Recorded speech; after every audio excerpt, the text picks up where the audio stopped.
لیکن اب کی بار یہ کس سے پکڑی گئی ہے کچھ سمجھ نہیں آ رہا۔ وہ اصل میں اکبر نے قتل ہونے سے پہلے ہی مجھ سے بات کی تھی تو میں فوراً نکل پڑا تھا۔ 5-10 منٹ میں اس کے گھر پر پہنچ گیا تھا، تو شاید یہ اس وقت اپنا کام کر کے نکلی ہی ہوگی۔ میں نے اس کا پیچھا کیا، مجھے یہ نہیں معلوم تھا کہ میں کس کے پیچھے جا رہا ہوں۔ میں نے تو وہ خون کے نشانوں کا پیچھا کیا تھا۔ انسپکٹر خان نے پولیس اسٹیشن فون کیا کہ 2 لیڈیز آئیں۔ ماں نے خان سے کہہ کر کہ یہ چکر ہے تو ہمیں کسی دم درود والے سے رابطہ کرنا چاہیے۔ ہاں سفیر، تم نے ٹھیک کہا ہے۔ میرے ایک جاننے والے بزرگ ہیں، وہ عمل کرتے ہیں، میں ان سے بات کرتا ہوں۔ جلد ہی وہ لیڈیز پولیس والی آ گئی۔ ہم دونوں اس بزرگ کے پاس چلے گئے۔ بزرگ کا نام پیر بابا شاہ منور تھا۔ وہ بہت نیک بزرگ تھے۔ ان کے آستانے پر ہر وقت ہجوم رہتا تھا۔ خیر، ہم نے پہلے کال کی تھی، اس لیے وہ ہمارا منتظر تھا۔ میں نے انسپکٹر صاحب سے ساری بات حقیقت پیر بابا کو بتا دی۔ پیر بابا نے آنکھیں بند کر لی اور وہ عمل کرنے میں مصروف ہو گئے۔ اچھا، تو آپ لوگ کیا چاہتے ہو؟ اس لڑکی کی حقیقت یا اس کو خاتمہ کرنا چاہتے ہو یا پھر کوئی سخت سزا دینا چاہتے ہو؟ پیر بابا، آپ ہمیں پہلے تو یہ بتائیں کہ وہ کون ہے اور وہ ایسا کیوں کر رہی ہے؟ وہ مکمل انسان نہیں ہے اور نہ ہی مکمل چڑیل۔ وہ ایک انسان اور چڑیل کے ملاپ سے پیدا ہوئی ہے، یعنی چڑیل کی بیٹی ہے۔ اس کا انسان باپ اس کو چھوڑ کر چلا گیا تھا، جس کو اس کی چڑیل ماں نے مار دیا تھا، اور اس کی ماں چڑیل کو ایک ہندو نے چلا کاٹ کر اپنی قید میں کر لیا تھا، تو اس کی پرورش انسانوں میں ہوئی تھی۔ اس کے چچا نے اس کو پالا تھا۔ چچا اس کی حقیقت سے نا علم تھا، اس کو بھی ابھی تک اس کے بارے میں نہیں پتا۔ جب وہ اس لڑکی کی بار بار شادی کروا رہے ہیں تو ان کو شک نہیں ہو رہا۔ آپ لوگوں نے تو دیکھ لیا ہوگا کہ وہ چڑیل کی بیٹی بہت معصوم اور بھولی بھالی صورت لے کر پیدا ہوئی ہے۔ ہر کوئی اس پر اعتماد کر لیتا ہے اور وہ اپنا شکار خود ہی تلاش کرتی ہے۔ 3-4 دن اور اپنی خوراک بوجھتی ہے، پھر اس کی چڑیل والی آتما جاگ جاتی ہے تو وہ اپنے شوہر کا خون پی جاتی ہے اور ہفتوں کے لیے غائب ہو جاتی ہے۔ جب کہ چچا کو اس حادثے کا پتہ چلتا ہے تو بیچارہ اس کی تلاش میں تھانے، ہسپتالوں میں، اسٹیشن اور نہ جانے کہاں کہاں اسے تلاش کرتا ہے۔ جب وہ ملتی ہے تو ایک کہانی سناتی ہے اور اپنے معصوم چہرے کا فائدہ اٹھا کر کچھ ہفتے گھر میں آرام کرتی ہے، پھر تازہ دم ہو کر شکار کی تلاش شروع کرتی ہے۔ تو کیا ہر بار چچا اس کو جہیز دیتا ہے؟ لیکن پیر بابا، اس بار وہ پکڑی کیسے گئی اور وہ ابھی تک بے ہوش کیوں ہے؟ میں نے پہلے ہی بتایا تھا کہ وہ چڑیل کی بیٹی ہے، لیکن اس کے اندر انسان کا بھی خون ہے، اس لیے وہ کمزور اور تھکاوٹ بھی محسوس کرتی ہے۔ اس رات جب اپنا شکار کر کے قبرستان کی طرف جا رہی تھی تو اسے نہر بھی پار کرنی پڑی تھی۔ اس کو معلوم ہو گیا تھا کہ کوئی اس کا پیچھا کر رہا ہے، اس لیے جلد میں وہ اس درخت سے ٹکرا گئی اور بے ہوش ہو گئی، کیونکہ اب اس پر تھکاوٹ طاری ہو گئی تھی۔ اب ہمیں کیا کرنا چاہیے؟ آپ اس کے ساتھ کیا کرنا چاہتے ہو؟ اس کو زندہ رکھ کر سزا دینا چاہتے ہو یا اس کو ختم کرنا چاہتے ہو؟ کیا پیر بابا اس پر گولی اثر کر سکتی ہے؟ ہاں کرے گی، لیکن یہ ضروری نہیں کہ اس کی موت اس گولی سے واقع ہو جائے۔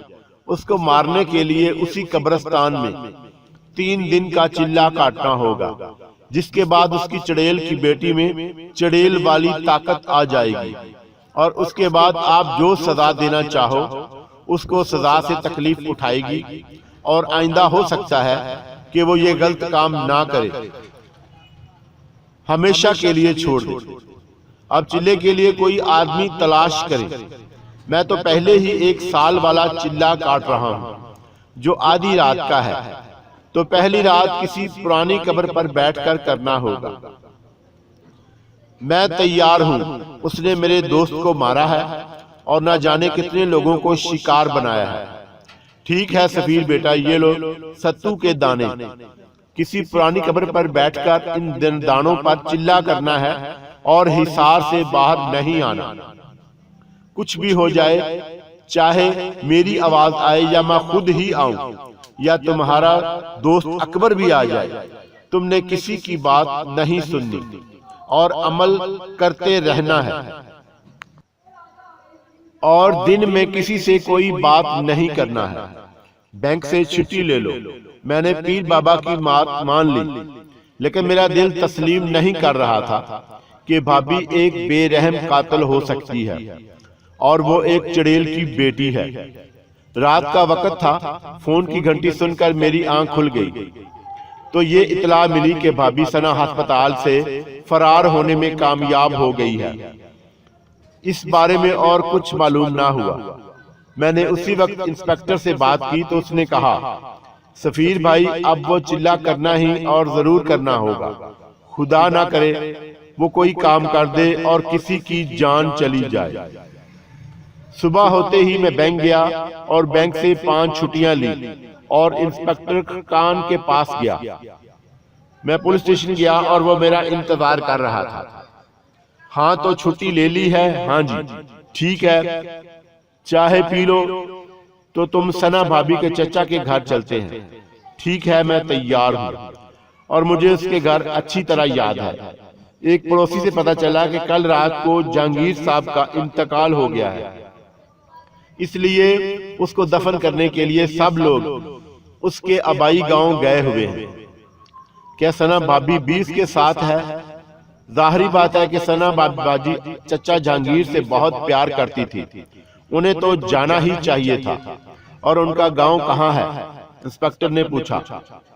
ان کے گاؤں کا نام کیا ہے؟ لال سندر والا، اور وہ موٹر وے کے ساتھ ہے۔ فیصلہ آباد سے کچھ پہلے ہی ہم سب سے پہلے پیر بابا کے پاس گئے تو انہوں نے کہا، اس بات کا فائدہ اٹھا لو سفیر، تم اپنا چلہ آج رات سے شروع کر لو، اور انسپیکٹر خان تم بے شک اس کے پیچھے گاؤں چلے جاؤ۔ اگر وہ وہاں نہیں ہے تم جہاں ملے وہاں سے غائب ہو جاتی ہے تو مجھے اطلاع دینا، پھر میں عمل سے پتا کروں گا کہ وہ کہاں ہے۔ ٹھیک ہے پیر بابا، جس طرح آپ کا حکم۔ پھر میں قبرستان چلا گیا اور رات کے لیے جگہ تلاش کرنے لگا۔ جلد ہی مجھے ایک پرانے درخت کے پاس ایک پرانی قبر مل گئی۔ میں اس پر نشان لگا کر آ گیا اور کھانا کھا کر سو گیا۔ میری آنکھ شام کو 5 بجے کھلی۔ ابھی اندھیرا ہونے میں کچھ دیر باقی تھی۔ میں اپنی جگہ پر پہنچ گیا۔ وہاں پر میں نے حصار کھینچا تو میں اس قبر پر بیٹھ گیا اور چلہ شروع کر دیا۔ پہلی رات سکون سے گزری۔ انسپیکٹر خان ثنا کے گاؤں گیا ہوا تھا۔ میں گھر میں آ کر سو گیا۔ دن کو بہت سی کالیں آئیں لیکن میں نے یس نہیں کیا۔ شام 5 بجے کے قریب میں اٹھا اور کھانا وغیرہ کھایا اور قبرستان کی طرف چل دیا۔ اپنی جگہ پر پہنچ کر میں بیٹھ گیا۔ آج موسم بھی خراب معلوم ہوتا تھا، چاند کا کوئی نام و نشان نہ تھا۔ ہوا تیز سے تیز ہوتی چلی جا رہی تھی اور مجھے چلہ کرنے میں مشکل ہو رہی تھی۔ میں حیران تھا کہ جب میں گھر سے نکلا تو موسم صاف تھا، لیکن جب قبرستان میں قدم رکھا تو موسم خراب ہو گیا۔ خیر میں علم کرنے لگا کہ آسمان پر بجلی چمکی اور بادل شور کرنے لگا، ہوائیں تیز تیز چلنے لگی، بہت زیادہ شور ہو رہا تھا۔ مجھے عمل کرنے میں مشکل ہو رہی تھی۔ کچھ دیر میں بارش شروع ہو گئی، لیکن یہ کیا، بارش حصار کے باہر ہو رہی تھی اور جس جگہ میں تھا وہاں کوئی اثر نہ ہو رہا تھا۔ بادل خوب برسا، ہر طرف پانی ہی پانی ہو گیا، لیکن حیران کرنے والی بات یہ تھی کہ پانی کا ایک قطرہ بھی میرے قریب نہیں آ رہا تھا۔ موسم اب صاف تھا، چاند نظر آ رہا تھا اور چاندنی ہر چیز کو منور کر رہی تھی۔ بادل کا شور تھم چکا تھا اور اب مکمل خاموشی تھی۔ میں نے اپنا عمل جاری رکھا۔ صبح ہونے سے پہلے مجھے انسپکٹر اپنے پاس آتا ہوا نظر آیا۔ انسپکٹر خان نے کہا، سفیر، یہ عمل، یہ چلہ چھوڑ دو۔ ہم نے ثنا کو مار دیا ہے، اب وہ مر چکی ہے، لیکن اس وقت میں ہوش میں تھا۔ مجھے پیر بابا والی بات یاد تھی، میں بھلا کیسے چھوڑ سکتا تھا؟ میں چلے میں مگن رہا۔ خان نے کہا، اٹھ جاؤ میرے دوست، کیوں دیر کر رہے ہو؟ اپنا ٹائم ضائع کر رہے ہو، آؤ میرے ساتھ، میرا ہاتھ پکڑو۔ خان نے میری طرف ہاتھ بڑھایا تو اس کے منہ سے چیخ نکل گئی اور وہ غائب ہو گیا۔ میں نے خدا کا شکر ادا کیا کہ میں نے کوئی غلط قدم نہیں اٹھایا۔ صبح ہوئی تو میں گھر لوٹ آیا اور کھانا کھا کر سو گیا۔ شام کو اپنے ٹائم پر اٹھا اور اپنا سخت امتحان ہونے والا تھا اور میں اس کے لیے تیار تھا۔ میں نے آج مغرب کی نماز قبرستان کے پاس ادا کی تھی، کیونکہ پہلے میں گھر میں ادا کر کے جاتا تھا۔ چلہ میں نے اپنے ٹائم پر شروع کر دیا۔ وہ تقریباً آدھی رات کا وقت تھا جب مجھے دور سے کسی کے قدموں کی آہٹ سنائی دی۔ کوئی سفید صاف میں میری طرف آ رہا تھا۔ قریب آیا تو میں نے دیکھا وہ ثنا ہی ہے۔ انہوں نے بہت معصوم صورت بنائی ہوئی تھی اور وہ مجھ سے معافی مانگنے لگی۔ سفیر بھائی، مجھے معاف کر دو، میں جتنا چاہتی ہوں، میرا وعدہ ہے کہ آئندہ میں کسی کو کوئی نقصان نہیں پہنچاؤں گی۔ کافی دیر کھڑی رہی، پھر خاموش اور مایوس ہو کر چلی گئی۔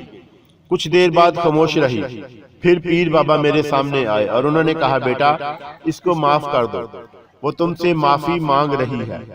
اس کی یہ سزا بہت ہے کہ سب کے سامنے اس کا چہرہ بے نقاب ہو گیا ہے۔ میں پیر بابا کی بات کرنے ہی والا تھا کہ میرے کانوں میں آواز آئی، یہ سب نظر کا دھوکہ ہے، یہ میں نہیں ہوں، تم اپنا عمل جاری رکھو۔ پھر وہ پیر بابا بھی وہاں سے چلے گئے۔ میں اسی چکر میں تھا کہ یہ چلہ کس طرح پورا ہوا۔ صبح ہونے سے پہلے قبرستان ایک شور سے جاگ اٹھا تھا۔ قبروں سے مردے نکلنے لگے، درخت ٹوٹنے لگے، پرندے بے چین ہو کر ہوا میں اڑ رہے تھے۔ کچھ درختوں کو آگ لگ گئی تھی۔ جس قبر پر میں بیٹھا تھا وہ بھی مسلسل تڑپ رہی تھی اور مجھے اپنا عمل کرنے میں بہت مشکل ہو رہی تھی۔ پھر میں نے دیکھا کہ ثنا بھابی کے ساتھ چند اور لوگ میری طرف آ رہے ہیں، جن میں میرا مرحوم دوست اکبر بھی تھا۔ انہوں نے مجھ سے کہا کہ ہم نے ثنا کو معاف کر دیا ہے، اب تم بھی اس کو معاف کر دو۔ میں نے ان کی ایک نہ سنی تو وہ غصے میں آ گئے اور مجھ پر قبروں سے پتھر اٹھا اٹھا کر مارنے لگے، لیکن کوئی بھی پتھر مجھے نہ لگا، سب قریب جا کر گرتے رہے۔ کچھ دیر یہ عمل جاری رہا، پھر سب مردے میرے پاس آنے لگے۔ وہ پرانی قبر میں مجھے پریشان کر رہی تھی، جس میں سے کسی بڑھیا کی آواز آ رہی تھی۔ میں نے آنکھیں بند کر لی اور عمل جاری رکھا کہ اچانک سب شور ختم ہو گیا۔ میں نے آنکھیں کھولی تو ثنا چڑیل کی بیٹی بے ہوش پڑی تھی اور دور سے مجھے انسپکٹر خان آتا ہوا دکھائی دیا۔ اب صبح ہو چکی تھی۔ انسپکٹر نے بے ہوش ثنا پر فائر کیا، اس کو ہمیشہ کی نیند کے لیے سلا دیا۔ میں حصار سے باہر نکلا۔ ہم نے ثنا کی لاش کو تابوت میں بند کر کے بغیر جنازے اور غسل کے ہی دفن کر دیا، کیونکہ وہ نہ مسلمان تھی اور نہ پوری انسان تھی، وہ تو چڑیل کی بچی تھی۔ مجھے آج بھی اکبر کی یاد آتی ہے۔ اس واقعے کو 10 سال ہو گئے ہیں۔ قارئین، آپ کو یہ میری کہانی کیسی لگی؟ مجھے رائے میں ضرور بتائیے گا۔